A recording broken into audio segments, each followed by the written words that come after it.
Hey guys, today I'm going to show you how to take apart and clean one of these Briggs and Stratton carburetors. I know there's a ton of different ones, but this particular one came off of a 6 horsepower, about 1995, right around there. So anyways, you got this bowl here on the bottom.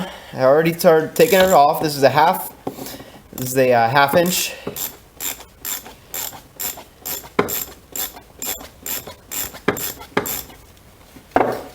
There it is. These bowls, sometimes they get stuck on there. That one came off pretty easy.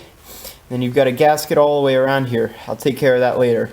You got a pin here, pull that out, and then you got your float. Set that aside. Be careful, it has a needle on it right here. I like to take that off.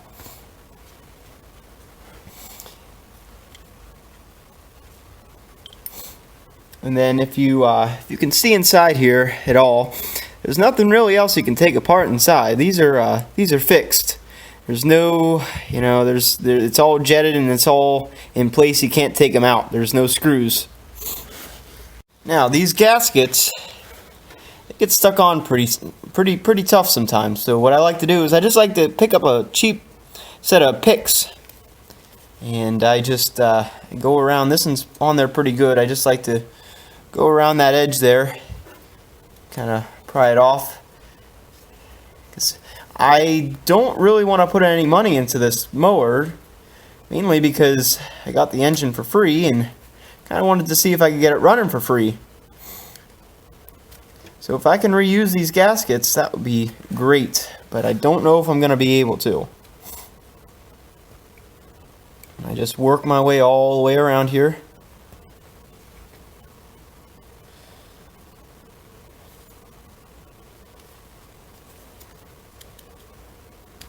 And there it is. Got your gasket off. Now comes the cleaning.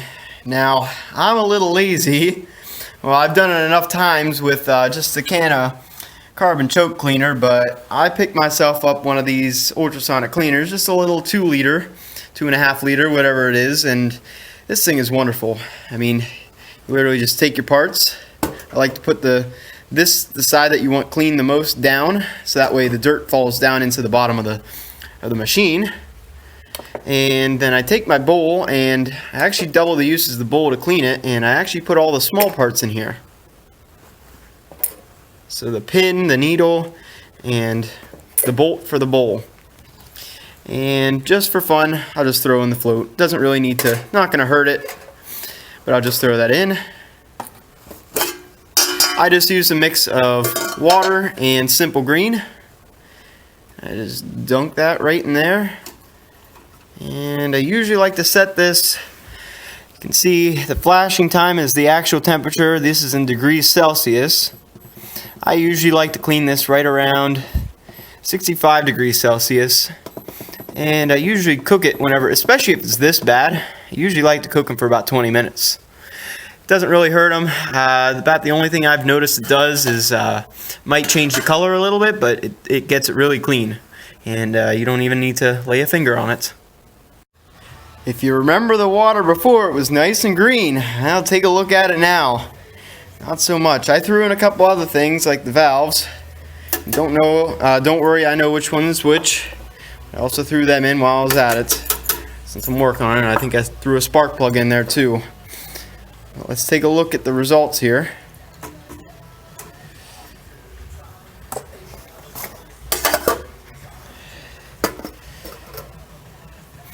I'll take a look at the parts that come out of here.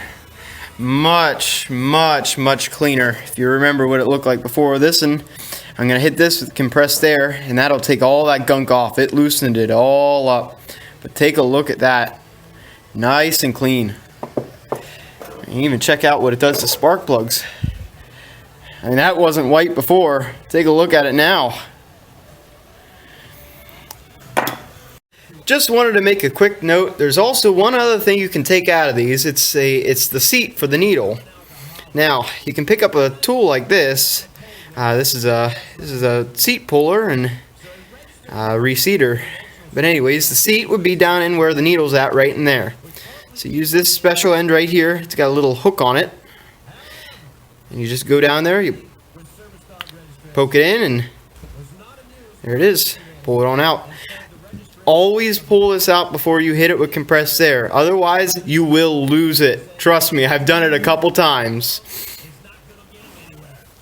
Now I've gone ahead and I've hit the exterior of this carburetor with compressed air after it's been soaking.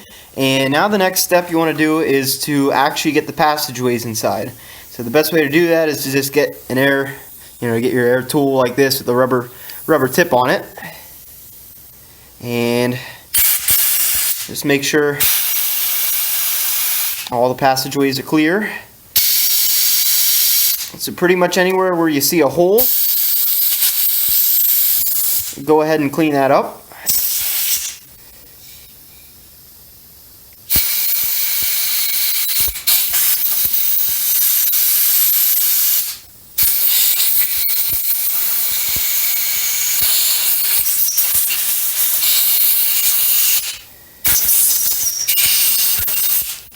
And that should be good as new.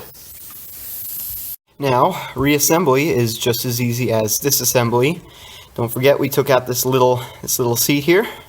So you want to use the other end of this, not the end we used, and you want to use the end. You want to put the end down that has, let's see if this will focus here. There you go. That looks like this. Now the other end looks like that. It's solid. So you want to put that end that I just showed you. This end faces up. So I'm going to take my tool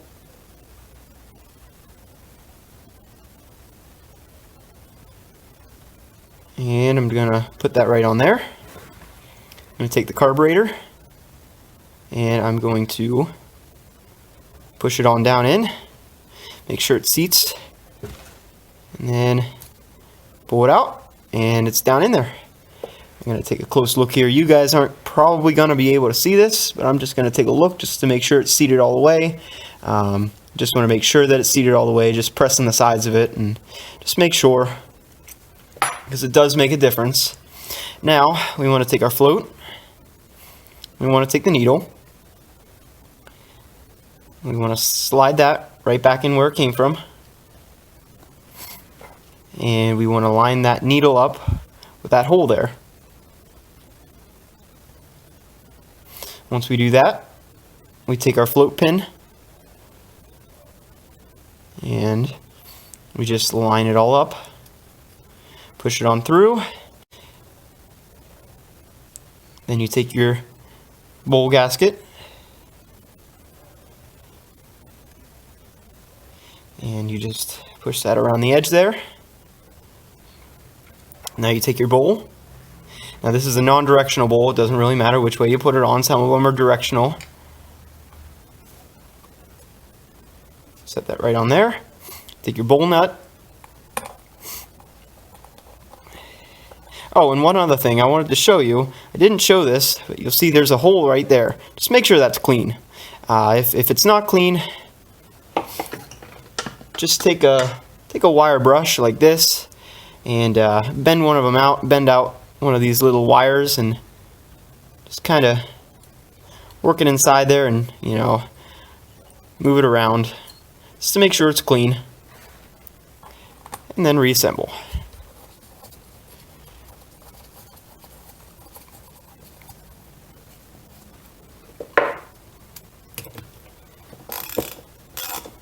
And then just use common sense as to how tight you want to tighten it. You don't want it to leak, but you don't want it to be too tight either. I hope you found this video helpful, and I will upload more videos of different style carburetors as soon as I work on them. And if you have any questions, just leave them in the comments below and I will get back to you.